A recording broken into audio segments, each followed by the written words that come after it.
Mes parents disaient à tous nos proches que j'avais abandonné la fac et que j'étais une honte, tout en vantant le diplôme de droit de ma sœur à chaque réunion de famille.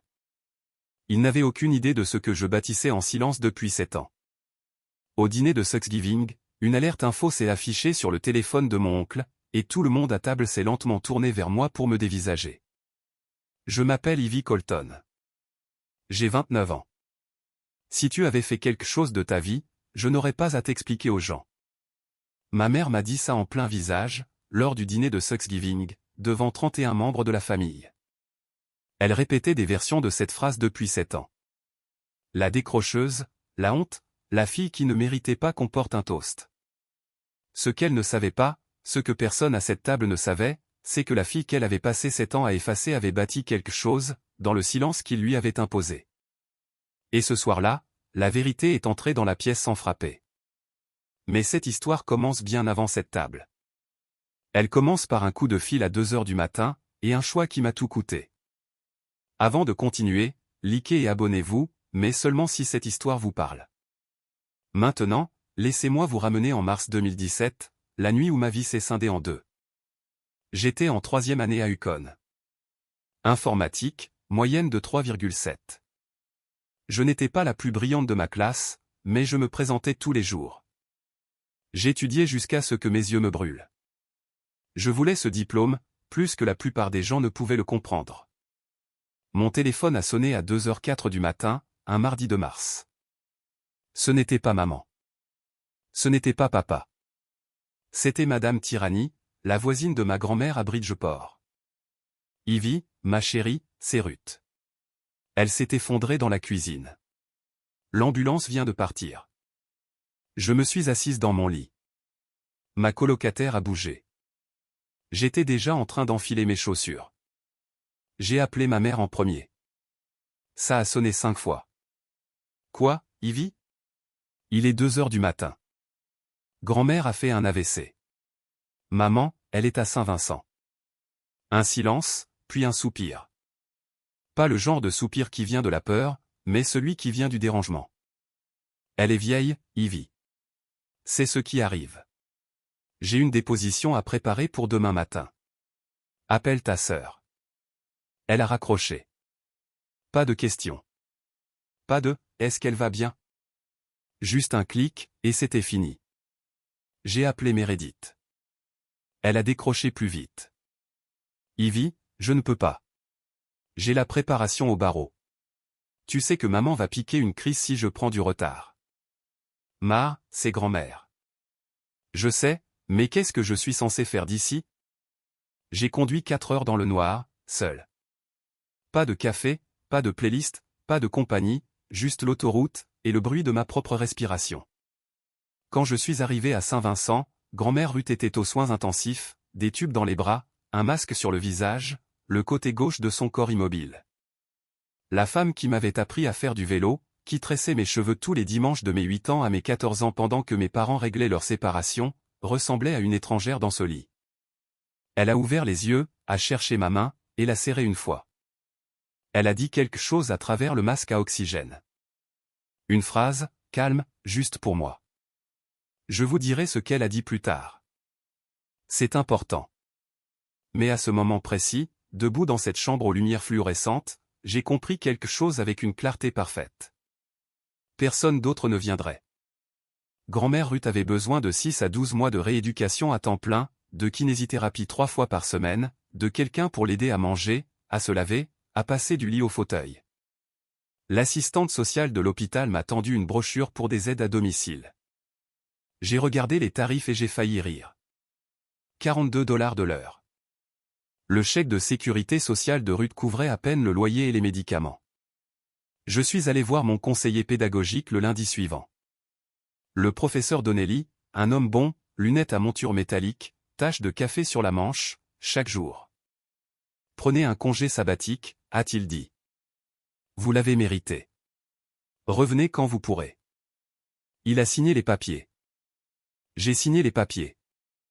J'ai emballé ma chambre d'étudiante dans 4 cartons, et je suis retourné à Bridgeport. Puis, j'ai appelé ma mère. Je prends un congé. J'ai besoin d'être avec grand-mère à temps plein. La ligne est devenue silencieuse. Pas un silence choqué. Un silence calculateur. Ne le dis à personne dans la famille, a-t-elle dit. Quoi? Je ne veux pas qu'il pense que nous ne pouvons pas gérer nos propres problèmes. Tu sais comment il parle. Mais c'est la vérité, maman. Sa voix est devenue plate. Définitive. La vérité, c'est que tu abandonnes. C'est tout ce qu'ils ont besoin de savoir. Je me tenais dans la cuisine de grand-mère Ruth, le téléphone pressé contre mon oreille, regardant Ruth à travers l'embrasure de la porte. Elle dormait dans le lit d'hôpital que nous avions loué pour le salon, sa main gauche recroquevillée contre la couverture comme une feuille morte. Je voulais me battre. Je voulais dire, je n'abandonne pas. Je choisis. Il y a une différence. Et tu le sais. Mais Ruth venait juste de rentrer. Elle avait besoin de calme. Elle avait besoin que je sois présente. Pas au téléphone en train de crier après une femme qui avait déjà décidé de ce que serait l'histoire. Alors je n'ai rien dit. Et ma mère a commencé à écrire le premier brouillon d'un mensonge qu'elle raconterait pendant les 7 années suivantes. Le barbecue du 4 juillet avait lieu chez tante Linda à Glastonbury. Une vingtaine de personnes, des hamburgers, des bougies à la citronnelle, des enfants courant à travers l'arroseur. J'ai failli ne pas y aller, mais grand-mère Ruth m'a demandé de pousser son fauteuil roulant sur la terrasse, et je ne pouvais pas dire non à une femme qui avait passé 3 mois à réapprendre à tenir une fourchette. Nous sommes arrivés avec 40 minutes de retard. J'avais fait faire à Ruth ses étirements de l'après-midi, ceux que le kinésithérapeute m'avait montrés, ceux qui faisaient agripper Ruth à l'accoudoir et chuchoter des jurons qu'elle pensait que je n'entendais pas. Quand je l'ai poussée par le portail arrière, je l'ai senti immédiatement. L'atmosphère a changé. Les gens me regardaient trop longtemps, puis détournaient le regard trop vite. Tante Linda est venue en premier. Elle a posé sa main sur mon bras. « Ma chérie, est-ce que tu vas bien? Ta mère nous a dit. » J'ai jeté un coup d'œil à travers le jardin. Ma mère se tenait près de la table des boissons, tamponnant ses yeux avec une serviette, entourée de 3 de mes tantes. Elle a levé les yeux, a croisé mon regard, et a regardé de nouveau son assiette. « Ce n'est pas exactement ce qui s'est passé, ai-je dit. Grand-mère avait besoin d'eux. Ivy, s'il te plaît. » La voix de ma mère a traversé la terrasse, douce, tremblante. Pas ici, pas aujourd'hui. Toutes les têtes se sont tournées. Pas vers elle, vers moi. Comme si c'était moi qui faisais une scène. Comme si c'était moi qui faisais pleurer une mère en deuil lors d'un barbecue familial. J'ai fermé la bouche. Grand-mère Ruth a levé la main de son fauteuil roulant et a serré mon poignet. Elle n'a pas dit un mot. Elle n'en avait pas besoin. J'ai passé le reste de l'après-midi dans un coin du jardin, avec une assiette en carton que je n'ai jamais touchée, regardant ma mère recevoir des câlins de gens qui pensaient qu'elle était courageuse. Sur le trajet du retour, mon téléphone a vibré. Un SMS de Meredith. Maman est vraiment bouleversée. Pourquoi faut-il toujours que tu ramènes tout à toi? Je me suis garé, je l'ai lu 2 fois, puis j'ai mis le téléphone dans la boîte à gants et j'ai ramené ma grand-mère à la maison, en silence. 6 mois plus tard, Ruth était plus forte, toujours en fauteuil roulant, mais elle pouvait se transférer seule sur le canapé, faire son propre thé, se disputer avec la télévision. Elle revenait, et je construisais quelque chose, moi aussi. Tranquillement, à 2 heures du matin, après que Ruth se soit endormie. Des cours en ligne, Python, JavaScript, architecture de données. Je n'avais pas de diplôme, mais j'avais du temps, de la discipline, et une table de cuisine qui servait de bureau. Puis, j'ai eu une opportunité. Une petite entreprise de logiciels à Hartford, Ridgeline Tech, a publié une offre de stage qui ne nécessitait pas de licence. J'ai postulé. J'ai été rappelé. J'ai passé l'entretien. La responsable du recrutement, une femme nommée Paula, a souri et a dit « Vous êtes exactement le genre d'autodidacte dont nous avons besoin. » J'ai reçu la lettre d'offre un jeudi. Je devais commencer le lundi suivant.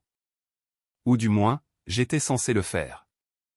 Vendredi après-midi, mon téléphone a sonné. La voix de Paula était différente. « Mademoiselle Colton, je suis désolé. Nous avons reçu des informations préoccupantes. Nous allons devoir retirer l'offre. » Ma poitrine s'est glacée. Quelles informations? Un membre de la famille a appelé, exprimant des inquiétudes quant à votre fiabilité. Je suis désolé. C'est la politique. Nous ne pouvons pas aller de l'avant. Je savais, avant même qu'elle ne finisse sa phrase. Je savais qui avait appelé. J'ai conduit jusqu'à chez ma mère ce soir-là. Elle arrosait le romarin sur le porche avant. Est-ce que tu as appelé mon stage? Elle n'a pas bronché. Je ne sais pas de quoi tu parles. Quelqu'un de ma famille a appelé les RH, et leur a dit que je n'étais pas fiable. Elle a posé l'arrosoir, m'a regardé comme on regarderait un enfant qui continue de demander des bonbons après qu'on a dit non. Peut-être qu'il ne voulait tout simplement pas de toi. As-tu pensé à ça? Tout le monde ne va pas te donner des choses, Ivy. Elle est rentrée. La porte moustiquaire s'est fermée derrière elle. Je suis resté sur ce porche pendant un long moment. De retour chez Ruth ce soir-là, je me suis assise à la table de la cuisine et j'ai regardé le vide. Ruth est entrée en roulant depuis le salon. Elle m'a observé pendant un moment, plus longtemps que d'habitude. Je pensais qu'elle était juste fatiguée. Je ne le savais pas alors, mais quelqu'un dans cette maison avait déjà commencé à collecter la vérité. Je ne le découvrirai que des années plus tard. Laissez-moi vous dire à quoi ressemble le fond du gouffre, quand personne ne regarde. J'avais 24 ans. Je vivais dans un studio à Bridgeport. $650 par mois. Un radiateur qui cliquetait toute la nuit. Une fenêtre qui donnait sur un mur de briques. Je travaillais en freelance sur des projets web pour de petites entreprises. Une boulangerie à Milford, une entreprise paysagiste à Shelton, un cabinet de dentiste qui avait besoin d'un formulaire de réservation en ligne. $15 de l'heure, parfois 20 si le client ne marchandait pas. La sécurité sociale de Ruth couvrait son loyer, mais pas ses médicaments. Les anticoagulants seuls coûtaient $380 par mois après la prise en charge médicale. Je payais la différence chaque mois, sans rien demander à personne. Sans que personne ne me le demande. Mon compte d'épargne affichait $1140. Ce chiffre baissait chaque mois, ne montait jamais. Mais ce n'était pas le pire. Le pire, c'était Thanksgiving. Chaque année, j'y allais parce que Ruth voulait voir la famille, parce qu'elle aimait ses petites filles, nous deux, même si la pièce n'en aimait qu'une en retour. Et chaque année, ma mère livrait la même performance. Le soupir triste quand quelqu'un demandait de mes nouvelles. La lueur de fierté quand quelqu'un mentionnait Meredith. La façon dont elle tapotait ma main à travers la table en disant « Nous sommes juste contents que tu sois là, chérie ». Comme si j'étais un chien de refuge qu'elle accueillait par charité. Et les proches, ils n'étaient pas cruels. Ils étaient juste mal informés. Ils croyaient la première histoire qu'ils entendaient, parce que la première conteuse pleurait le plus fort. Si je restais silencieuse, je savais exactement ce qui allait se passer. Je serais fauché dans les 6 mois. Je perdrais la capacité de payer les médicaments de Ruth. Et je passerais le reste de ma vie comme un conte de mise en garde que ma mère raconterait lors des dîners mondains. La fille qui a failli être quelqu'un. Un soir, je me suis assise devant mon ordinateur portable, sur un projet parallèle que je construisais depuis des mois, un outil de gestion logistique pour les petites entreprises de fret. Je l'avais testé avec une entreprise de camionnage à New Haven. Le propriétaire a dit que cela lui avait fait gagner 11 heures par semaine. Je l'ai regardé, vraiment regardé. C'était bon.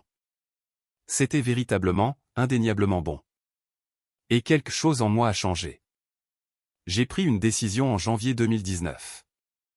Pas d'annonce, pas de manifeste, juste un choix fait à une table de cuisine à 1 heure du matin, avec le radiateur qui cliquetait et une tasse de café froid à côté de mon ordinateur. J'allais construire cette chose, pour de vrai. J'ai déposé les statuts de la société la semaine suivante. J'ai choisi le nom Junipé Lab. Junipé était le deuxième prénom de Ruth, et je me suis enregistré sous le nom de Parker, son nom de jeune fille. Ivy Parker, PDG de Junipé Lab. Sur le papier, aucun lien avec Ivy Colton, la déception familiale. Je n'ai pas fait ça pour me cacher. Je l'ai fait pour survivre. La dernière fois que j'avais été visible, pour le stage, quelqu'un avait passé un coup de fil et me l'avait enlevé. Je n'allais redonner cette chance à personne. Pas à ma mère, pas à qui que ce soit. Ruth savait. Elle était la seule. Je lui ai dit au petit déjeuner un matin. des œufs brouillés, du pain complet, sa pilule pour la tension à côté du jus d'orange. Je lance une entreprise, grand-mère. Une vraie. Elle m'a regardé par-dessus ses lunettes. Il était temps. Je ne peux le dire à personne. Pas à maman. Pas à Meredith. Pas même à l'oncle Rob. Bien. Ça pourrait ne pas marcher. Elle a posé sa fourchette. Et ça pourrait marcher. Alors arrête de parler, et va construire ça. 2 semaines plus tard, elle m'a appelé dans sa chambre. Elle m'a tendu un chèque. 3200 $. Je l'ai fixé. Grand-mère, c'est tout ce que tu as. Je sais ce que c'est. Je ne peux pas prendre ça. Elle a pris ma main. Sa poigne était plus faible du côté gauche, mais elle était encore assez ferme pour être sérieuse. Je ne t'ai pas élevée pour être petite, Ivy. Prends l'argent. Achète tous les ordinateurs qu'il faut acheter, et n'ose surtout pas me rembourser. J'ai acheté un serveur. J'ai construit la première version de production de la plateforme Junipé dans la chambre d'amis de Ruth, assise sur une chaise pliante, travaillant 16 heures par jour. Personne n'a applaudi. Personne n'a remarqué. C'était le but. Laissez-moi avancer rapidement ici, car 3 ans de construction paraissent beaucoup moins glamour que ce que les gens pensent. Année 1, j'avais 3 clients, tous de petites entreprises de fret dans le Connecticut et l'ouest du Massachusetts. Je conduisais personnellement chez chacun d'eux, installais le logiciel sur leurs ordinateurs de bureau, formais leur répartiteur. Revenu, 48 000 $. Assez pour garder les lumières allumées, payer les ordonnances de Ruth, et réinvestir chaque dollar restant dans la plateforme. Année 2, le mot s'est répandu. Pas par le marketing, mais par les chauffeurs routiers parlant aux chauffeurs routiers sur les aires de repos et les quais de chargement. 17 clients. J'ai embauché mon premier employé, un développeur nommé Marcus, qui travaillait à distance depuis Philadelphie. Revenu, 310 000 $. J'ai quitté le studio pour un appartement d'une chambre. Ruth a eu un nouveau fauteuil roulant, le genre avec un vrai rembourrage. Année 3, 82 clients dans 14 États, 6 employés, tous à distance. Revenu, 2,1 millions de $. Un fonds de capital risque à Boston a appelé et a demandé si je levais des fonds. J'ai dit pas encore. Ils ont dit qu'ils attendraient.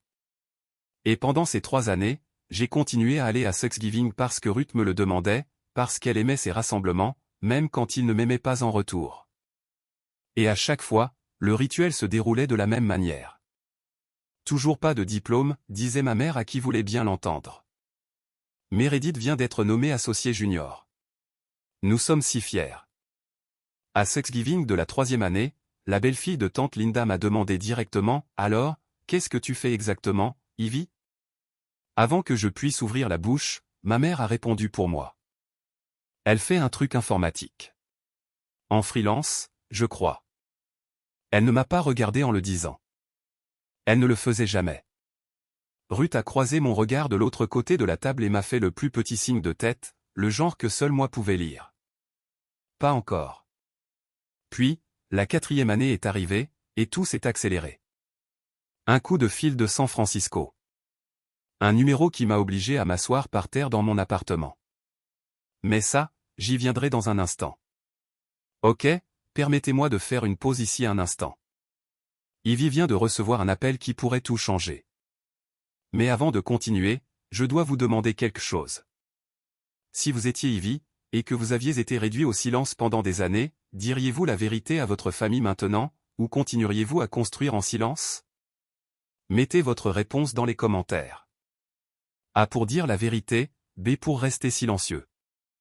Maintenant, continuons. Thanksgiving, année 5. L'année où Meredith a ramené Craig à la maison. Craig Whitfield, grand, poli, poignée de main ferme. Sa famille possédait une société immobilière commerciale dans le comté de Fairfield. Sa grand-mère, Madame Henderson, est venue aussi. Cheveux argentés, boucles d'oreilles en perles, le genre de posture qui disait qu'elle ne s'était jamais avachie un seul jour de sa vie. 30 personnes à table. Diane s'était surpassée. Nouvelle nappe, de vraies serviettes en tissu, un centre de table qu'elle avait probablement épinglé sur Pinterest 3 mois à l'avance. Craig était assis à côté de Meredith. J'étais assise en face d'eux, à côté de Ruth. C'est arrivé pendant la salade. Alors Ivy, a dit Craig en souriant. Où est-ce que tu es allé à l'école? Une question simple, polie, le genre de question que les gens posent quand ils essaient de vous inclure. J'ai ouvert la bouche. Ma mère a été plus rapide. Ivy n'a pas fini l'université, Craig. L'atmosphère à table a changé. Les fourchettes se sont arrêtées. Craig a cligné des yeux. Oh, c'est pas grave. Beaucoup de gens. Elle avait du potentiel. Ma mère a incliné la tête. L'image de la douleur maternelle. Mais certaines personnes ne sont tout simplement pas faites pour ça. J'ai senti 30 paires d'yeux effleurer ma peau. Je suis parti pour une raison, maman. Chérie, on a déjà parlé de ça. Meredith a serré les lèvres. On peut ne pas faire ça au dîner?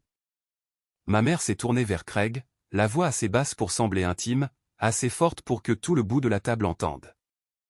Je m'inquiète juste pour elle, tu sais. Une mère n'arrête jamais de s'inquiéter. Mon père a pris son verre de vin, a bu, l'a reposé, n'a rien dit. Ruth m'a regardé depuis l'autre bout de la table. Ses yeux disaient 2 mots. Pas encore. Après le dîner, je me tenais sur le porche arrière quand la porte moustiquaire s'est ouverte. Craig. Il s'est appuyé contre la rambarde, les mains dans les poches. Pour ce que ça vaut, a-t-il dit. Ta mère a l'air compliquée. Je l'ai regardé. Tu vas bien, a-t-il demandé. C'était la première fois que quelqu'un de l'orbite de Meredith me demandait ça. La première fois que quelqu'un de nouveau n'avait pas simplement accepté la version de ma mère comme parole d'évangile. Ça ira, ai-je dit. Il a hoché la tête, et retourné à l'intérieur. Je suis resté dans le froid pendant encore 10 minutes, regardant mon souffle disparaître dans l'obscurité. Janvier, un mardi. J'achetais du liquide vaisselle au Stop & Shop sur Boston Avenue quand j'ai entendu mon nom. Ivy. Ivy Colton. Je me suis tourné. Oncle Rob se tenait au bout de l'allée, un panier de courses dans une main, un air sur le visage comme s'il venait de voir quelqu'un revenir d'entre les morts. Il a posé le panier et m'a serré fort. Le genre de câlin qui dure 3 secondes de trop parce que la personne le pense vraiment. Gamine, tu m'as manqué. Il s'est reculé, les 2 mains sur mes épaules. Ta mère a dit que tu ne voulais pas avoir de nouvelles de nous. J'ai senti le sol basculer. Elle a dit quoi? Elle a dit que tu traversais quelque chose. Que tu avais besoin d'espace. Il a scruté mon visage.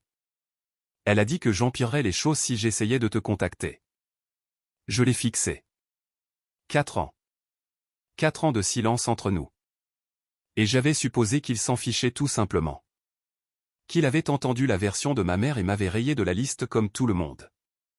Oncle Rob, je n'ai jamais dit ça. Pas une seule fois. Sa mâchoire s'est crispée. Quelque chose a changé derrière ses yeux. Pas de la surprise exactement, mais une confirmation.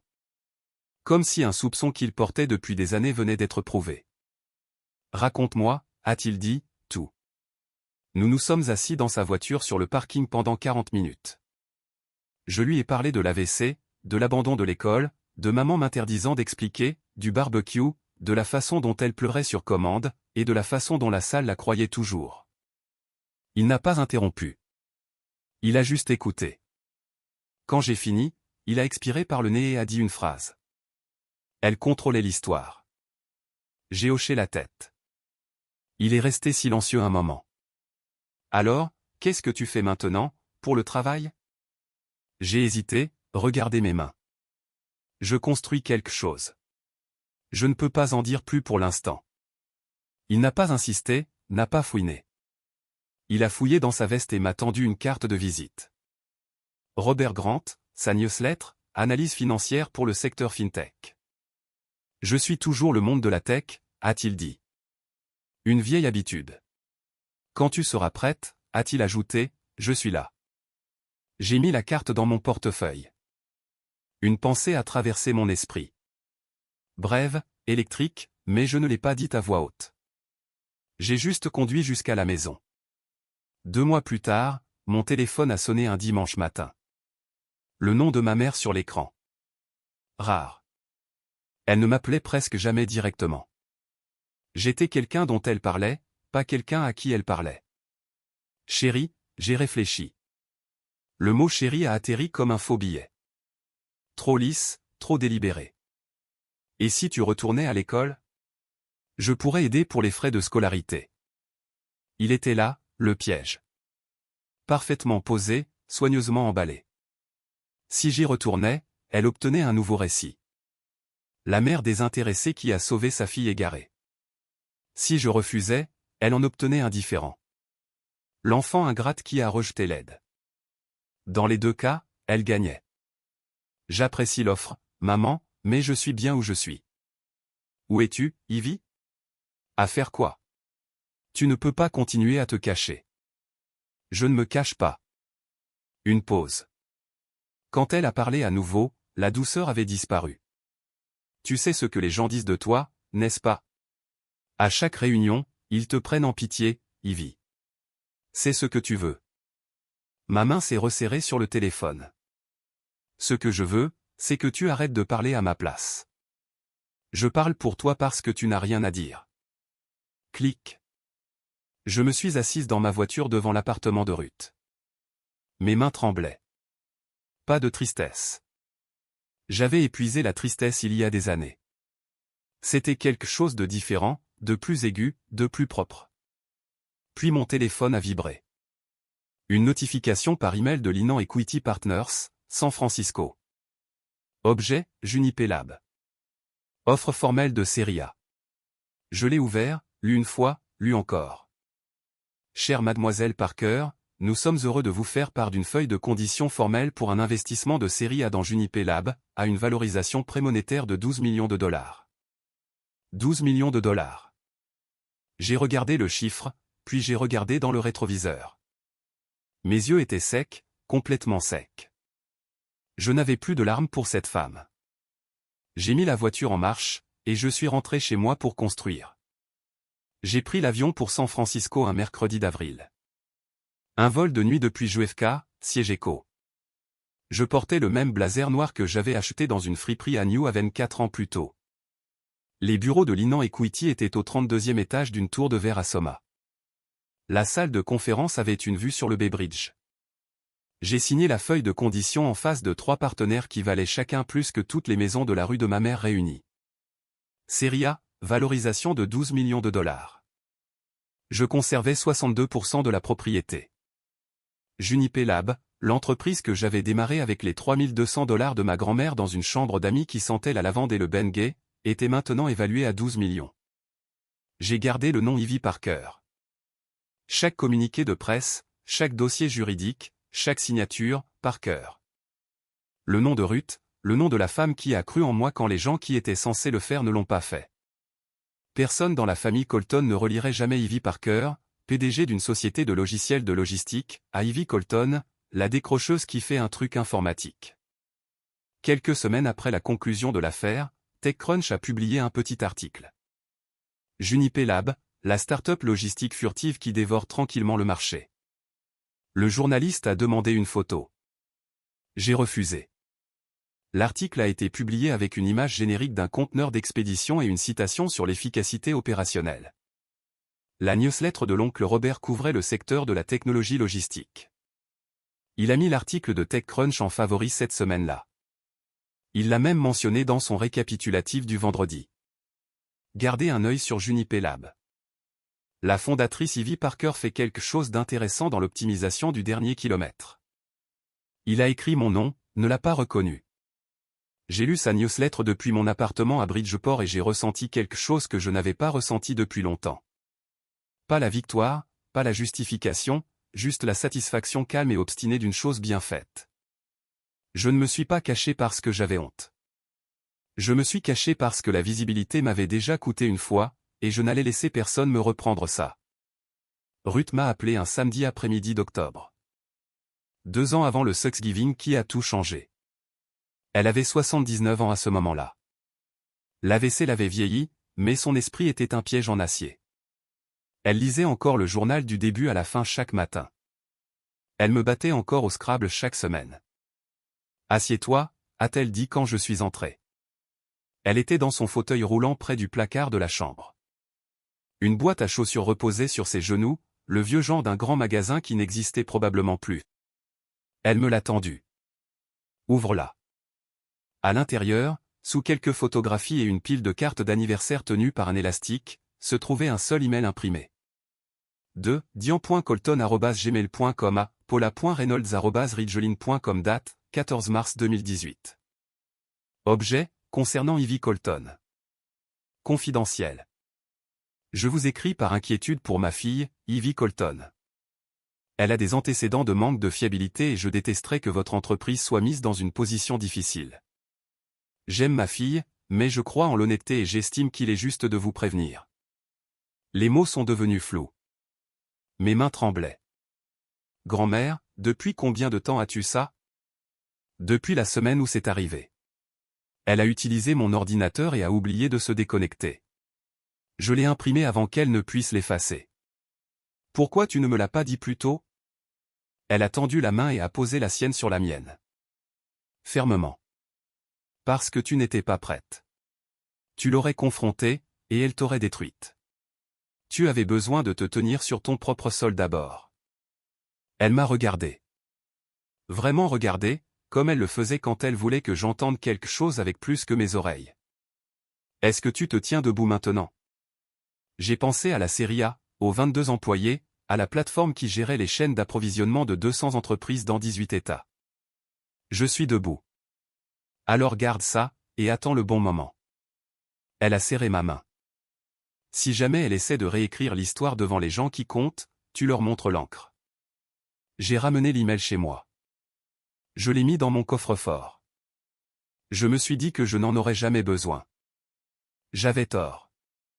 3 semaines avant le Thanksgiving de cette année, j'étais à l'appartement de Meredith pour récupérer un manteau que je lui avais prêté l'hiver précédent. Elle était au téléphone quand je suis entré. Haut-parleur activé. Elle ne m'a pas entendu passer la porte d'entrée. La voix de ma mère remplissait la pièce. J'ai invité les Henderson et la famille de l'oncle Frank cette année.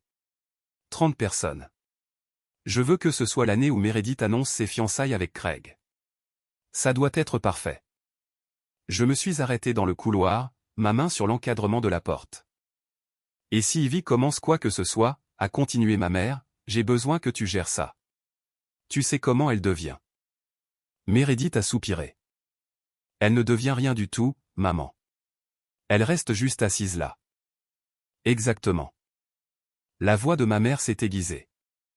Et ça me donne une mauvaise image, comme si j'avais élevé un zombie. Meredith n'a pas répondu à ça. Le silence était sa propre forme d'accord.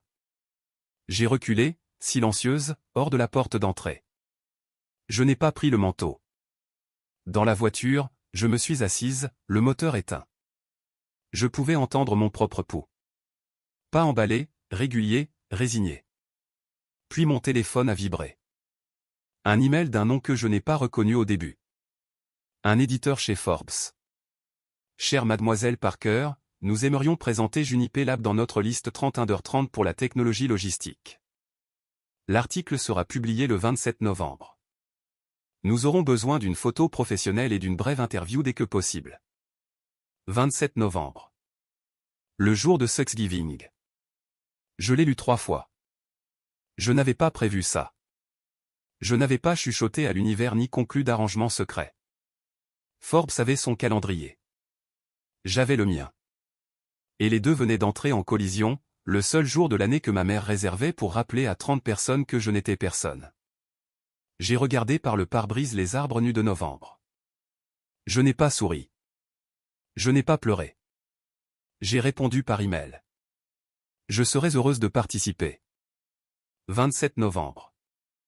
La même table, les mêmes personnes, la même mère avec la même histoire.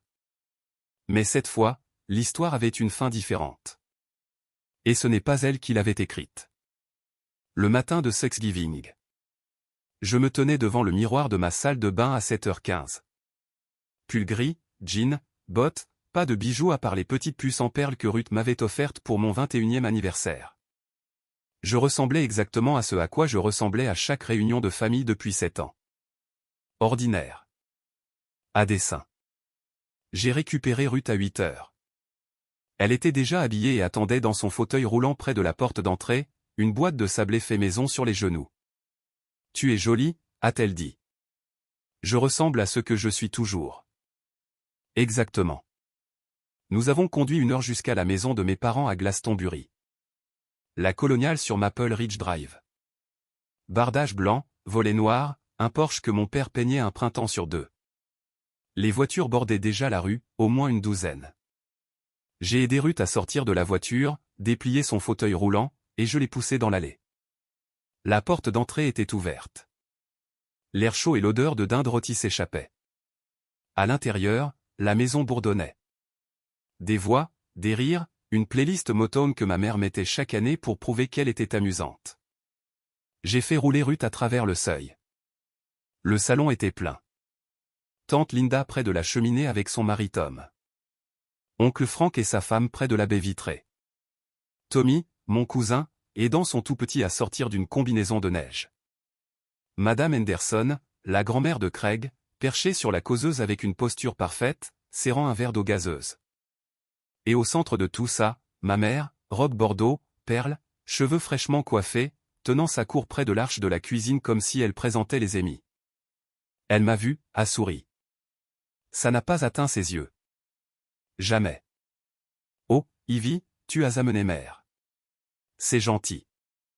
Elle s'est retournée vers tante Linda sans perdre le rythme. Ivy habite toujours près de mère. Ça lui donne quelque chose à faire. Mon père est apparu de la cuisine, un verre de vin à la main. Il a pressé mon épaule. Et, gamine. Puis il a disparu. Retourné là où il allait pour tout éviter. Oncle Rob se tenait dans le coin opposé, parlant à Frank. Il a levé les yeux et a croisé mon regard. Un petit hochement de tête, chaleureux. J'ai poussé Ruth à sa place à table. Elle a levé la main et a tenu la mienne. Ça va, bébé? Ça va, grand-mère. Je ne le savais pas encore, mais dans moins de 2 heures, cette pièce me regarderait différemment. Tous, en même temps. Le dîner a été annoncé à 16 heures précises. 31 personnes se sont installées sur des chaises autour d'une longue table, assemblées à partir de 3 plus petites, les coutures cachées sous une nappe en lin crème que ma mère avait repassée ce matin-là. Je le sais parce qu'elle l'a dit à 4 personnes. Ma mère s'est levée. Elle a levé son verre. La salle s'est calmée. Je veux remercier tout le monde d'être ici. Cette année est spéciale. Elle a rayonné vers Meredith. Meredith et Craig sont fiancés. Applaudissements. Craig a souri modestement. Meredith a levé sa main gauche. Un diamant taille princesse qui a accroché la lumière du lustre. Meredith, tu nous as rendus si fiers, a continué ma mère. Associé junior à 31 ans, et maintenant de belles fiançailles. Tout ce dont une mère rêve. Elle a fait une pause. A laissé les faits retomber. Puis son regard a dérivé le long de la table, lentement, délibérément, jusqu'à ce qu'il me trouve. Et Ivy. Elle a incliné la tête, ce regard, cette pitié sculptée à la perfection. Nous sommes juste reconnaissants que tu sois là. Nous continuons d'espérer que l'année prochaine sera ton année. Quelques sourires compatissants. Oncle Frank a regardé son assiette. La femme de Tommy m'a jeté un coup d'œil, puis a détourné le regard. Madame Henderson, la grand-mère de Craig, s'est penchée vers moi depuis 2 sièges plus loin. Qu'est-ce que vous faites, Ivy? Avant que je puisse prendre une respiration, ma mère a répondu. Ivy essaie de se trouver. Elle a quitté l'université il y a quelques années. Elle a baissé la voix juste assez pour paraître discrète, juste assez fort pour que la moitié de la table entende. Ça a été un parcours. Elle a appuyé sur le mot parcours comme si c'était une plaie qu'elle pensait en public. Meredith a ajouté sans lever les yeux de son assiette, elle est vraiment douée avec les ordinateurs, cependant. Elle a réparé mon imprimante une fois. Rire. Pas cruel, poli, réflexe, le genre de rire qui vient quand les gens ne savent pas quoi faire d'autre. J'ai posé ma fourchette, je n'ai pas parlé. Du bout de la table, la voix de Ruth a tranché, nette et régulière. Ivy est plus que ce qu'on vous a dit. Les rires se sont arrêtés. Le sourire de ma mère s'est crispé. Mère, s'il te plaît, profitons juste du dîner. Ruth a regardé ma mère, n'a rien dit de plus, mais ses yeux contenaient quelque chose. Une horloge qui faisait le compte à rebours. Un avertissement que personne dans cette pièce ne comprenait, sauf moi. Sous la table, j'ai senti mon téléphone vibrer dans ma poche. Je n'ai pas essayé de le prendre, mais quelque part dans cette pièce, au moins 3 autres téléphones venaient de vibrer aussi. Après le dîner, la tablée s'est éparpillée dans le salon. Café, tarte, le bruit facile des gens qui s'installent dans le deuxième acte d'un long après-midi. Je me tenais près de la bibliothèque, tenant une tasse de thé que je n'avais pas bu, quand j'ai entendu la voix de ma mère. Elle était sur le canapé. Madame Henderson était assise à côté d'elle. Ma mère s'est penchée assez près pour sembler confidentielle, assez loin pour que sa voix porte jusqu'à quiconque se trouvait à moins de 3 mètres. Entre vous et moi, Margaret, je me demande parfois si Ivy a abandonné à cause de problèmes de santé mentale. Mes doigts se sont resserrés autour de la tasse. Nous avons essayé d'aider. Elle refuse. Ma mère a pressé une main sur sa poitrine. Je ne dis pas ça pour être cruel. Je le dis parce qu'une mère porte ce poids seule. L'expression de Madame Henderson était illisible. Tante Linda, debout derrière le canapé, a entendu chaque mot. Tommy aussi. Craig aussi, qui remplissait son café au buffet, 3 pas plus loin. J'ai posé le thé sur l'étagère. J'ai marché vers eux. Mes chaussures étaient silencieuses sur le tapis, mais chaque personne près de ce canapé a suivi mon mouvement. Maman, j'ai besoin que tu arrêtes. Elle a levé les yeux, surprise, ou jouant la surprise. Ivy, j'étais juste.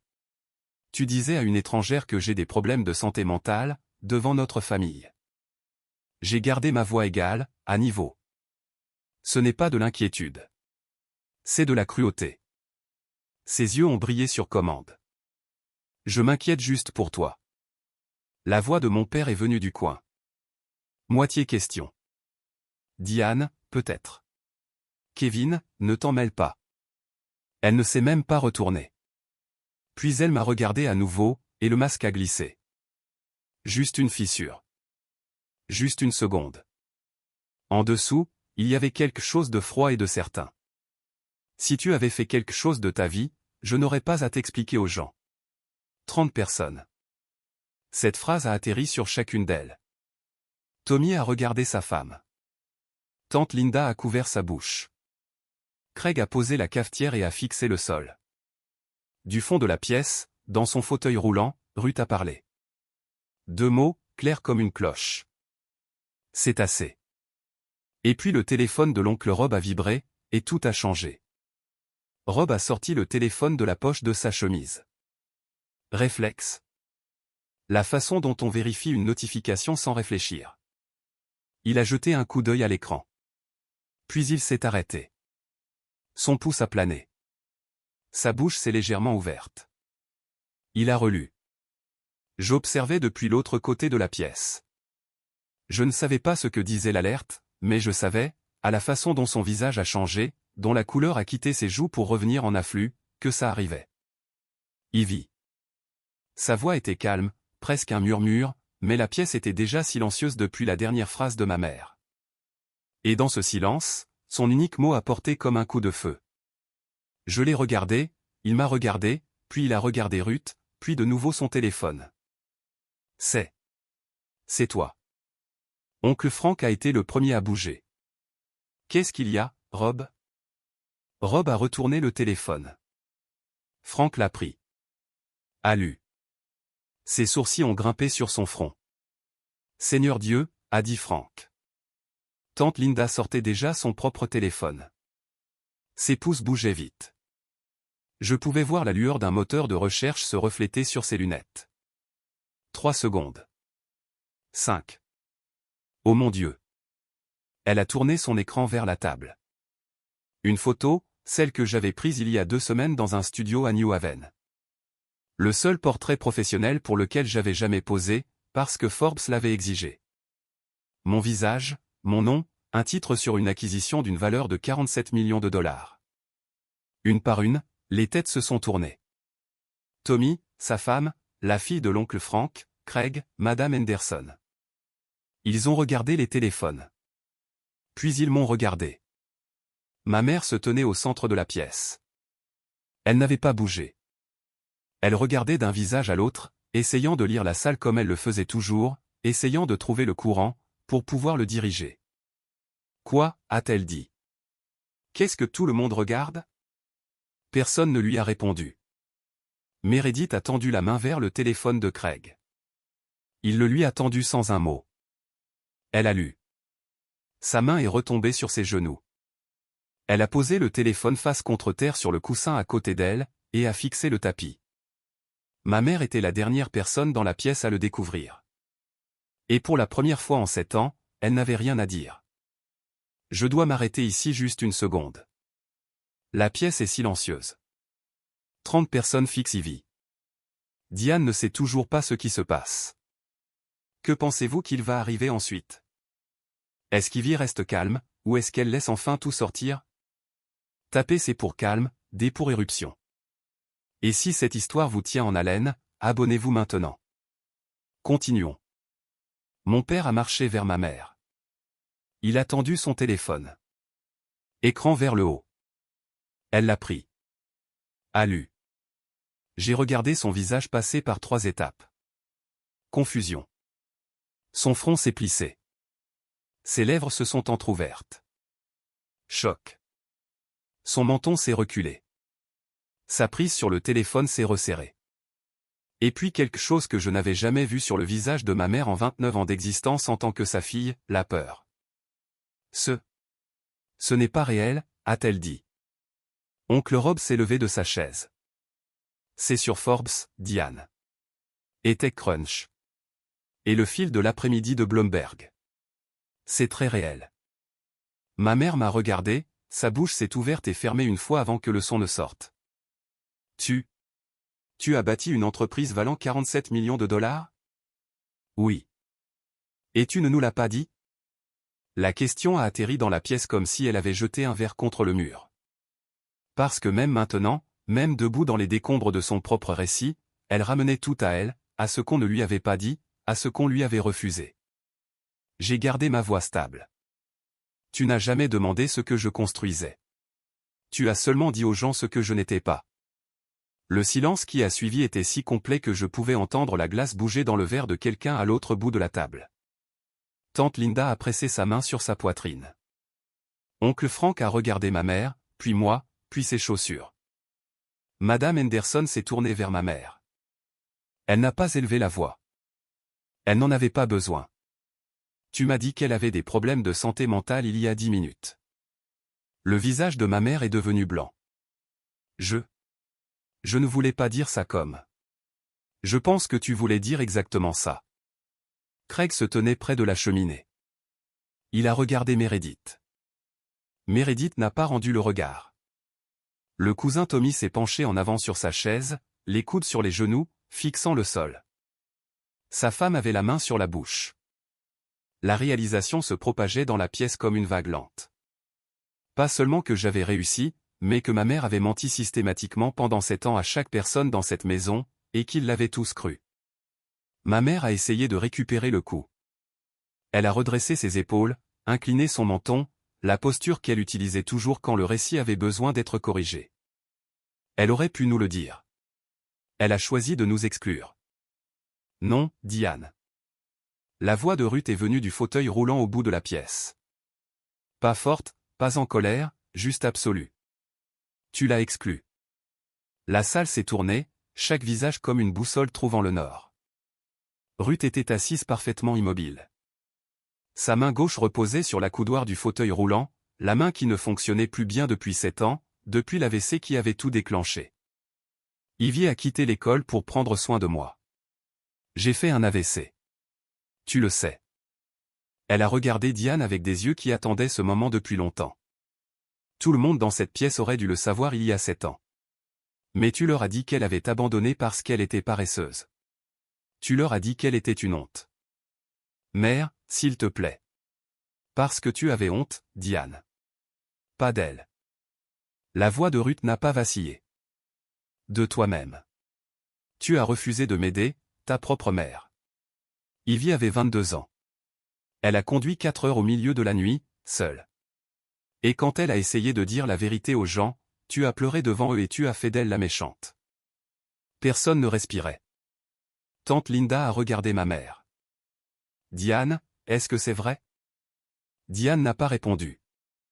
Ses lèvres ont bougé, mais rien n'est sorti. Et puis, du coin de la pièce, de l'homme qui avait passé 7 ans à faire partie des meubles, mon père a parlé. C'est vrai. Je me suis retourné.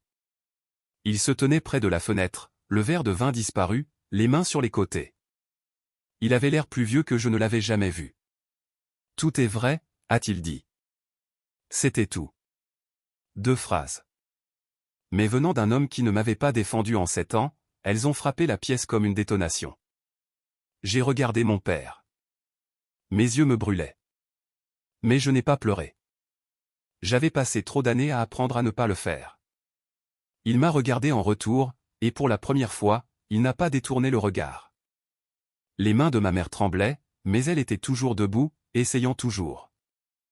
D'accord, très bien. Elle a pressé ses paumes l'une contre l'autre comme si elle se recentrait. La performance d'une femme raisonnable. J'aurais dû être plus solidaire, mais je ne lui ai jamais fait de mal. Je n'ai jamais rien fait pour l'arrêter. Tu as appelé mon stage. 5 mots. La salle s'est figée à nouveau. Ma mère s'est figée. Pas de façon dramatique. Clinique. La façon dont une personne se fige quand elle entend un bruit dans la maison à 3 heures du matin. En 2018, ai-je dit. Une entreprise de logiciels à Hartford, Ridgeline Tech. Ils m'ont offert un poste. Une semaine avant que je commence, tu as appelé les RH et tu leur as dit que je n'étais pas fiable. C'est ridicule. Sa voix est montée d'un demi-octave. Je n'ai jamais. J'ai ouvert mon téléphone. La photo que j'avais prise de l'email imprimé, celui que Ruth avait sorti d'une boîte à chaussures il y a 2 ans. Je l'avais gardé dans mon coffre-fort. J'en avais sauvegardé une copie sur mon téléphone. Je n'avais jamais voulu l'utiliser. Je l'ai tendu à Rob. Il a ajusté ses lunettes. Il l'a lu à haute voix. Je vous écris par inquiétude pour ma fille, Ivy Colton. Elle a des antécédents de manque de fiabilité, et je détesterais que votre entreprise soit mise dans une position difficile. J'aime ma fille, mais je crois en l'honnêteté. Il s'est tu. Il n'avait pas besoin de finir. La salle en avait déjà assez entendu. Il a posé le téléphone sur la table basse, a regardé ma mère. Tu as saboté ta propre fille. J'essayais de la protéger. De quoi? Sa voix était calme. D'un calme dévastateur. De réussir? Oncle Frank s'est penché en arrière dans sa chaise. Jésus, Diane. Meredith était toujours sur le canapé. Son visage était pâle. Maman, est-ce que tu as vraiment fait ça? Ma mère n'a pas répondu. Elle a regardé autour de la pièce. Le lent regard inquisiteur d'une personne qui a toujours été capable de trouver au moins un allié, et qui découvre pour la première fois qu'il n'y en a aucun. 30 visages, pas un seul ne la regardait avec sympathie. Craig se tenait un pas derrière Meredith. J'ai remarqué quelque chose de petit. Sa main, qui reposait sur son épaule, avait disparu. Il l'avait déplacée sur le côté. Un geste minuscule. Mais dans cette pièce, à ce moment-là, ça voulait tout dire. Ma mère s'est assise. Pas gracieusement, pas comme elle s'abaissait normalement dans un fauteuil, en lissant sa robe, en croisant les chevilles. Elle s'est juste laissée tomber. Le coussin a soupiré sous son poids, et elle a pleuré. De vraies larmes cette fois. Je pouvais faire la différence. J'avais observé son chagrin manufacturé pendant 7 ans, et ce n'était pas ça. C'était laid, non répété. Le son de quelqu'un dont la scène s'est effondrée sous ses pieds. Tout ce que j'ai fait, c'était pour cette famille, a-t-elle dit. Pour que les gens ne nous regardent pas de haut. La voix de Ruth est venue de l'autre côté de la pièce, stable comme un hymne. Les gens ne nous regardent pas de haut à cause d'Ivy, Diane. Ils nous regardent de haut à cause de toi, en ce moment même, dans cette pièce. Ma mère a regardé mon père. Il fixait le sol. Il n'a pas bougé. Elle a regardé Meredith. Meredith regardait ses propres mains sur ses genoux. Puis elle m'a regardé. Je l'ai regardé en retour. J'avais imaginé ce moment auparavant, dans le noir, dans mon studio, lors des pires nuits. J'avais imaginé son visage quand elle découvrirait. Je pensais que je me sentirais triomphante, ou vengée, ou au moins soulagée. Je n'ai ressenti aucune de ces choses. Je me sentais fatigué. Je n'ai pas planifié ça, maman. Ma voix était calme, pas froide. Juste fini. Je ne suis pas venu ici pour t'humilier. L'article a été publié aujourd'hui parce que c'est le moment où Forbes l'a programmé. Je ne peux pas contrôler le timing. J'ai fait une pause. Mais je ne contrôlerai plus la vérité. Pas pour toi. Elle n'a pas répondu. Elle est juste restée assise là, petite, d'une manière que je ne l'avais jamais vue être.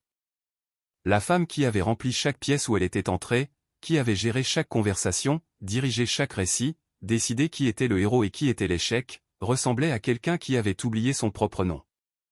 Je me suis levé. Je pense que je vais sortir une minute. J'ai marché jusqu'à Ruth, déverrouillé les roues de son fauteuil, je l'ai poussé à travers le salon, devant 30 personnes silencieuses, par la porte d'entrée, et sur le porche. L'air de novembre a frappé mon visage. Froid, vif, propre. Je pensais que c'était la fin. Ce n'était pas le cas, car le lendemain matin, mon téléphone a sonné, et c'était Meredith. Matin du Black Friday. J'étais assise dans une chambre d'hôtel à Glastonbury, un Holiday Inn Express près de l'autoroute. Je n'avais pas dormi chez mes parents depuis 3 ans. Ruth était avec moi, encore endormie dans le deuxième lit. Les couvertures remontaient jusqu'au menton. Mon téléphone a sonné à 8h47. Meredith. J'ai laissé sonner 2 fois, puis j'ai répondu. Sa voix était différente. Dépouillée. Pas de vernis, pas de performance. Elle sonnait comme quelqu'un qui avait été éveillé toute la nuit. Je dois te dire quelque chose. J'ai attendu. Je savais pour l'appel du stage. La chambre d'hôtel était très calme. Je pouvais entendre la machine à glace bourdonner au bout du couloir. Maman m'a dit qu'elle avait géré ça. Elle a dit que tu n'étais pas prête pour un vrai travail. Et je. Une respiration tremblante. Je ne l'ai pas remise en question. Tu savais depuis 5 ans. J'ai dit. Je savais, et je n'ai rien dit. Sa voix s'est brisée. Parce que si je la remettais en question, je deviendrais toi. Et j'étais terrifié par ça. J'ai fermé les yeux. Alors tu m'as laissé être le sacrifice. Oui. Le mot est sorti à vif. Pas d'excuses attachées. Pas de mais. Et je n'appelle pas pour te demander de me pardonner, a-t-elle continué. J'appelle parce que tu mérites de savoir que je sais ce que j'ai fait. Et je suis désolé. Le silence entre nous a été long. Il contenait 7 ans de dîner du dimanche, de SMS sans réponse et une blague sur l'imprimante dont 30 personnes avaient ri. Je ne sais pas quoi faire de tes excuses pour l'instant, Meredith. Mais je les entends. C'est plus que ce que je mérite. Une pause. Puis elle a dit quelque chose d'inattendu. Craig m'a dit quelque chose hier soir après notre retour à la maison. Quoi? Il a dit, ta famille a besoin d'aide, Meredith. D'une aide professionnelle. Il a dit qu'il n'avancerait pas avec le mariage tant que je ne m'occuperai pas de ça. J'ai pensé à Craig sur le porche arrière il y a 2 ans. Ta mère a l'air compliquée. L'homme avait prêté attention tout ce temps. Je pense qu'il a raison, a dit Meredith doucement. Moi aussi. Aucune de nous n'a dit au revoir. Elle a raccroché en premier. Je me suis assise sur le bord du lit et j'ai regardé la lumière grise du matin pousser à travers le rideau. Cet après-midi-là, je suis retourné à la maison de mes parents. Pas pour la réconciliation, pas pour le deuxième round. Je récupérais le sac de nuit de Ruth et la boîte de sablé que nous avions laissé sur le comptoir de la cuisine. La maison était calme. Les décorations du dîner d'hier étaient toujours en place. Les bougies brûlaient jusqu'au bout. La nappe encore froissée là où 31 couverts avaient été. Ça sentait la sauce froide et le regret. Ma mère était assise à la table de la cuisine, les yeux gonflés, sans maquillage. Elle portait un sweatshirt que je n'avais pas vu depuis des années. Un vieux sweat-ucon, délavé, le genre de choses avec lequel elle ne laisserait jamais personne la voir. Mon père était assis à côté d'elle, Une tasse de café devant lui, intacte. Ivy, est-ce qu'on peut parler, a dit ma mère. Je me suis tenu dans l'embrasure de la porte. J'écoute. J'ai fait des erreurs. Je le sais.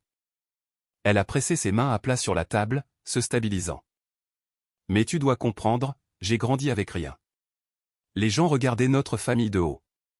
Je voulais juste que nous ayons l'air bien. Et je n'étais pas assez bien. Je ne voulais pas dire. Maman. Je n'ai pas élevé la voix. Je n'en avais pas besoin. Je ne vais pas me battre avec toi. Mais je dois être clair sur quelque chose. Elle a attendu. Je ne reviendrai pas à cette table. Pas à Thanksgiving, pas à Noël, à aucune réunion. Tant que tu ne feras pas 3 choses. Quelles 3 choses? 1. Tu dis à chaque personne qui était à cette table la vraie raison pour laquelle j'ai quitté l'école. Pas ta version, la vérité. Avec tes propres mots, à ton propre rythme, mais avant le nouvel an. Elle a tressailli. 2. Tu supprimes le groupe de discussion familiale et tu laisses les gens me contacter directement. Plus de filtrage. Sa mâchoire s'est crispée. 3. Tu commences à voir un thérapeute. Pas pour moi. Pour toi. Elle m'a regardé pendant un long moment. Et si je ne le fais pas? Alors ce sera la dernière vraie conversation que nous aurons. Et ce sera ton choix, pas le mien. Elle n'a pas répondu. Je me suis tourné vers mon père. Il agrippait la tasse de café maintenant, à 2 mains. Papa, je t'ai écrit une lettre il y a 4 ans. Tu n'as jamais répondu. J'ai besoin de savoir pourquoi. Il a regardé la table, puis moi. Je ne savais pas quoi dire. Ça aurait suffi. J'ai pris le sac de Ruth, la boîte de sablés. J'ai marché jusqu'à la porte d'entrée. Ruth attendait dans la voiture. Quand je suis monté, elle a regardé mon visage et a serré ma main. Tu as bien fait, bébé. Maintenant, conduis. J'ai conduit. L'autoroute était calme. Le trafic du Black Friday s'était dissipé en fin d'après-midi. Tout le monde était déjà là où il devait être. Les sacs de course pleins. Les fours refroidissants. Juste moi, Ruth, et 100 km de bitume du Connecticut. La neige avait commencé à tomber. Légère, le genre qui ne tient pas, mais rend l'air argenté. La radio était allumée. Un présentateur passait en revue les chiffres de vente du Black Friday. Des choses normales, des choses faciles. Ruth s'est penchée et a baissé le volume. Tu ne leur as jamais dit ce que je t'ai dit à l'hôpital. Je l'ai regardé. Non. C'est entre nous. Est-ce que je peux le redire? J'ai hoché la tête. Elle s'est redressée sur son siège autant que ses muscles de personne en fauteuil roulant le permettaient. Elle a regardé la route devant à travers le pare-brise, pas moi, comme le font les gens quand ils disent quelque chose qu'ils veulent exprimer exactement bien. J'ai dit, ils essaieront de te rendre petite. Ne les laisse pas faire. Mais ne deviens pas comme eux non plus. J'ai continué à conduire. Mes yeux me brûlaient. La route s'est brouillée une seconde, puis s'est éclaircie. J'avais passé 7 ans à essayer d'honorer les 2 moitiés de cette phrase. Être grande, mais ne pas être cruelle. Construire, mais ne pas détruire. Gagner, mais ne pas jubiler. Se tenir droite, mais ne pas piétiner quelqu'un. Je pense que je m'en suis bien sorti. Tu as fait plus que bien t'en sortir, bébé. Ruth s'est réinstallée dans son siège. Elle a tiré la couverture plus haut sur ses genoux. Tu l'as fait proprement. J'ai ri. Un vrai rire. Le premier dans cette histoire. Peut-être le premier vrai rire depuis des années. Il est venu de quelque part de profond et d'inattendu, comme trouver une fenêtre ouverte dans une pièce que l'on croyait scellée. Ruth a souri. Elle a fermé les yeux. Je nous ai ramenés à la maison à travers l'air argenté. Et pour la première fois depuis mars 2017, depuis un coup de fil à 2 heures du matin, depuis une conduite de 4 heures dans le noir, depuis le premier mensonge que ma mère a raconté en mon nom, le calme ne ressemblait pas à un effacement. Il ressemblait à la paix. 2 semaines après Thanksgiving, les retombées étaient mesurables. Oncle Rob a écrit un article sur son blog personnel. Pas de nom, pas de lieu, juste un essai intitulé « Quand les familles réduisent au silence la mauvaise personne ». C'était sur la façon dont certains foyers désignent un bouc émissaire et un enfant doré, et comment les gens de l'extérieur ne remettent jamais en question qui est qui. L'article a été partagé plus de 6000 fois. 3 lecteurs lui ont envoyé un email pour dire qu'ils avaient pleuré. Il m'a raconté ça autour d'un café à Bridgeport, secouant la tête comme s'il ne pouvait toujours pas croire ce dont il avait été témoin à cette table. Tante Linda m'a appelé directement. Première fois en 4 ans. Elle a dit qu'elle prenait en charge Noël cette année. Ta mère ne recevra pas. Nous pensons qu'il est préférable que quelqu'un d'autre s'en occupe. Elle ne l'a pas dit avec cruauté. Elle l'a dit avec la finalité tranquille de quelqu'un qui avait pris une décision et n'était pas intéressé par le débat. 3 parents ont pris contact la première semaine. Oncle Frank a laissé un message vocal. Bref, bourru, comme s'excusent les hommes de sa génération. J'aurais dû poser plus de questions. Je ne l'ai pas fait. Je suis désolé. Tommy a appelé. Il a pleuré au téléphone. Je l'ai cru, Ivy, pendant 7 ans. Je suis tellement désolé. J'aurais dû. J'aurais juste dû. Je lui ai dit ce que je leur ai dit à tous. Tu as cru ce qu'on t'a dit. Je ne te blâme pas pour ça. Et Diane. Elle m'a envoyé un email, pas un coup de fil.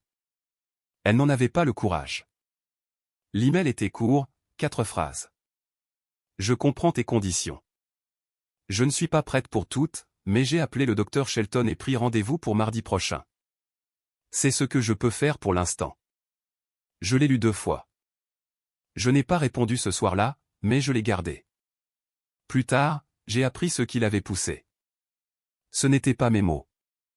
Ce n'était pas l'article de blog de Rob. C'était Margaret Henderson. La grand-mère de Craig avait pris Diane auparavant de partir le soir de Thanksgiving et avait dit « J'ai élevé 3 enfants. Je n'ai jamais appelé une seule fois un étranger pour saboter l'un d'eux. Tu as besoin d'aide, Diane. D'une vraie aide. Le jugement d'une mère venant d'une père. D'une femme de son âge. » C'était la lame qui avait finalement transpercé. Craig a tenu bon. Il a dit à Meredith qu'il l'aimait, mais que le mariage était en pause jusqu'à ce qu'elle commence une thérapie familiale. Pas comme une punition. Comme un prérequis. Je ne me marie pas dans quelque chose que je ne comprends pas, a-t-il dit. Meredith a accepté. Elle a commencé les séances la 2e semaine de décembre. Puis, une semaine avant Noël, une lettre est arrivée à mon appartement. Pas un SMS, pas un email. Une lettre manuscrite sur du papier à lettres crème, le genre que Meredith utilisait pour les notes de remerciement. L'enveloppe avait un vrai timbre. Elle avait marché jusqu'à une boîte aux lettres. Elle faisait 4 pages. Elle écrivait sur le fait de grandir en tant que la bonne. Sur la pression de performer, les notes parfaites, les manières parfaites, le CV parfait. Elle écrivait sur la peur qui vivait sous tout ça. La peur que si jamais elle faiblissait, elle serait jetée dans le rôle que j'occupais. J'ai joué pour elle toute ma vie, a-t-elle écrit. Et je ne sais toujours pas qui je suis sans ses applaudissements. Elle a écrit sur l'appel du stage, sur les années où elle est restée silencieuse. Sur chaque Thanksgiving où elle m'a regardé m'asseoir seule au bout de la table et n'a rien dit, parce que dire quelque chose signifiait risquer tout ce qu'elle avait construit sur mon silence. Je t'ai utilisé comme bouclier, Ivy. J'ai laissé maman te rabaisser pour qu'elle ne me rabaisse pas. Et je me suis dit que ce n'était pas ma faute parce que je n'étais pas celle qui prononçait les mots. Elle a terminé par ceci, je ne te demande pas de me pardonner. Je te demande de savoir que je vois enfin ce que j'ai fait, et que je ne suis pas d'accord avec qui j'ai été. Il y avait un post-scriptum. Il disait, je n'ai pas choisi le droit parce que j'aimais ça. Je l'ai choisi parce que maman a dit que c'était la seule chose digne d'être. J'ai lu la lettre 3 fois. Puis j'ai renvoyé un seul SMS. J'ai lu ta lettre. J'ai besoin de temps, mais je ne ferme pas la porte. Sa réponse est arrivée en quelques secondes. C'est suffisant. Ma sœur et moi ne sommes pas proches. Pas encore. Peut-être jamais comme des sœurs devraient l'être. Mais pour la première fois, nous sommes honnêtes. Et l'honnêteté est là où commence la guérison. L'acquisition par Apex a été conclue en janvier. 47 millions de dollars. J'ai signé les documents finaux dans une salle de conférence à San Francisco avec vue sur le Bay Bridge. La même vue que j'avais vue 2 ans plus tôt quand j'avais conclu la série A. Même blazer, même celui de la friperie. Il m'allait toujours. Dans le cadre de l'accord, je suis resté en tant que vice-président de produit pour une période de complément de prix de 2 ans. Cela signifiait déménager à Boston, le hub de la côte et d'Apex. J'ai trouvé un appartement de 2 chambres à Brooklyn. Rien de tape à accent Graveleuil, une rue calme, une bonne lumière. Ruth a déménagé avec moi. J'ai engagé une aide à domicile à temps plein, quelqu'un qui pouvait être là quand j'étais au bureau. La chambre de Ruth avait une baie vitrée donnant sur un petit jardin. Elle regardait les oiseaux chaque matin en buvant le même Earl Grey qu'elle buvait depuis 40 ans. C'est plus agréable que la maison dans laquelle j'ai élevé ta mère, a-t-elle dit un après-midi, sans lever les yeux de ses mots croisés. Ironique. J'ai commencé une thérapie. La mienne, pas familiale. Pas parce que je m'effondrais, mais parce que ces temps de silence laissent des marques qu'on ne peut pas voir. Le genre qui surgit à 3 heures du matin quand l'appartement est calme et que votre cerveau décide de rejouer chaque table de dîner, chaque lettre sans réponse, chaque coup de fil où la personne à l'autre bout a choisi la commodité plutôt que l'amour. Oncle Rob montait du Connecticut une fois par mois. Il apportait ses impressions de newsletter et ses blagues terribles, et nous mangions des plats à emporter sur le sol de mon salon comme si j'avais 12 ans à nouveau. Et il était l'oncle amusant qui me glissait toujours un dessert supplémentaire. Tu es la chose la plus proche d'un père que j'ai eu, lui ai-je dit une fois. Il est resté silencieux pendant un long moment. Puis il a dit, ça signifie plus que tu ne le sais, gamine. L'article Forbes 30 est sorti la semaine après Thanksgiving. Il y avait une photo. Moi dans le bureau de Juniper Lab, les bras le long du corps, regardant directement la caméra. La légende disait, Ivy Parker a bâti une entreprise de 47 millions de dollars dans le silence, parce que le silence était la seule langue que sa famille lui avait donnée. Les gens me demandent si j'ai pardonné à mes parents. La réponse honnête est compliquée. Les gens adorent demander, leur as-tu pardonné? Comme si le pardon était un interrupteur. Allumé ou éteint, oui ou non. Ce n'est pas le cas. Certains jours, je me réveille et je ne ressens rien d'autre que de la clarté. Je vois ma mère comme une femme qui a grandi pauvre, qui a été moquée par ses propres parents, qui a construit toute son identité autour de l'apparence de sa famille de l'extérieur. Et quand je ne correspondais pas à l'image, elle ne savait pas comment m'aimer sans m'effacer. Je la vois. Je la comprends. D'autres jours, je suis à l'épicerie et je vois une mère avec sa fille, et la mère dit, « Je suis si fière de toi. » Et je dois quitter l'allée. C'est la vérité. Les deux moitiés, la même personne. Ma mère a terminé 4 séances de thérapie avant Noël. Elle a appelé 3 parents pour rectifier le tir. Tante Linda, oncle Frank et Tommy. Je le sais parce que Linda me l'a dit. Elle a dit que Diane a pleuré à chaque appel, et pas du genre manufacturé. Du vrai genre. Le genre qui n'a pas de public en tête. Elle n'a pas encore appelé les autres. Mais elle a commencé. Mon père m'a écrit une lettre. Une page. Pas de préambule. Pas de justification. Juste, j'aurais dû répondre. J'aurais dû répondre à chaque fois. Je n'ai pas de raison qui soit assez bonne. J'ai seulement la vérité, qui est que j'avais peur de ta mère, et j'ai choisi son silence plutôt que le tien. C'est mon échec. Je l'ai lu à ma table de cuisine. Ruth dormait dans sa chambre. L'appartement était calme. Je n'ai pas encore répondu, mais j'ai gardé la lettre. Voici ce que j'ai appris. L'amour sans limite est juste une porte sans serrure. N'importe qui peut entrer. N'importe qui peut prendre ce qu'il veut, et ils appelleront ça la famille pendant qu'ils le font. Je ne déteste pas ma mère. Je déteste ce qu'elle a fait. Et j'apprends, lentement, imparfaitement, à séparer les deux. Mais je ne m'assiérai plus à une table où mon nom n'est prononcé qu'avec pitié. Plus maintenant. Mes limites ne sont pas une punition. Elles sont une architecture. Je construis la forme d'une relation à laquelle je peux réellement survivre. Si vous écoutez ceci et que quelque chose vous semble familier, un parent qui réécrit votre histoire, un frère ou une sœur qui reçoit les projecteurs, une famille qui a fait de vous le conte de mise en garde, je veux que vous sachiez quelque chose. Vous n'avez pas besoin de bâtir une entreprise de 47 millions de dollars pour prouver votre valeur. Je n'ai pas construit Junipé pour prouver quoi que ce soit à ma mère. Je l'ai construit parce que ma grand-mère m'a tendu $3200 et a dit « Je ne t'ai pas élevée pour être petite ». Je l'ai construit parce que le silence était le seul espace qu'il m'avait laissé, et j'ai décidé de le remplir avec quelque chose de vrai au lieu de quelque chose d'amer. Votre valeur n'est pas l'entreprise que vous construisez. Ce n'est pas le diplôme que vous obtenez, ou le titre sur votre carte de visite, ou le chiffre sur votre compte bancaire. Votre valeur est le fait que vous avez continué quand personne n'applaudissait, quand personne ne demandait, quand personne ne croyait. Peut-être êtes-vous la fille qui appelle et n'est jamais rappelée.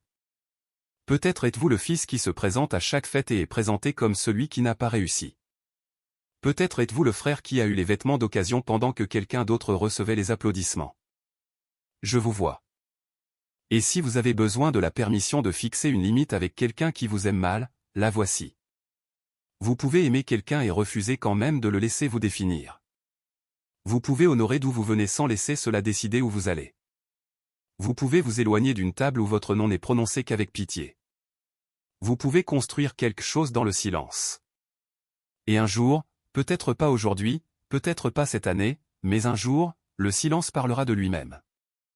Pas comme une vengeance, pas comme une preuve, juste comme le son calme et indéniable d'une vie bien vécue. C'est la seule justification qui dure. C'est février maintenant. Grand-mère Ruth a eu 81 ans la semaine dernière. Je lui ai organisé une fête. Rien d'extravagant. 12 personnes, mon appartement à Brooklyn, un gâteau au chocolat de la boulangerie du coin, et une playlist de chansons Motown qu'elle aime vraiment, contrairement à celle que ma mère jouait pour le spectacle. Oncle Rob était là. Il portait un chapeau de fête ridicule et ne l'a pas enlevé pendant 3 heures.